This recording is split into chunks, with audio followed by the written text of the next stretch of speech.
Praise the lord. ప్రభు అయిన యేసుక్రీస్తు నామంలో సహోదరులైన మీ అందరికీ నూతన సంవత్సర శుభాకాంక్షలు.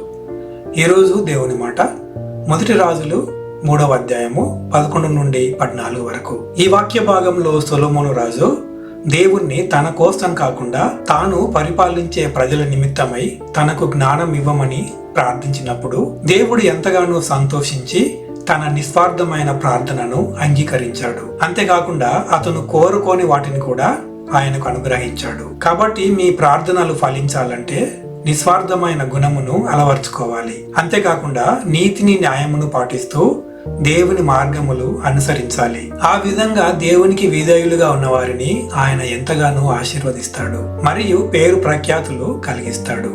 ఈ నూతన సంవత్సరం అంతా ఆ విధమైన జీవితం గడపడానికి దేవుని యొక్క పరిశుద్ధాత్మ సహాయమును కోరుకుందాము. ఆ విధంగా విశ్వాసంలో బలపడదాము. పరిశుద్ధాత్మ దేవుడు తన నడిపింపును మరింతగా మనకు అనుగ్రహించునుగాక.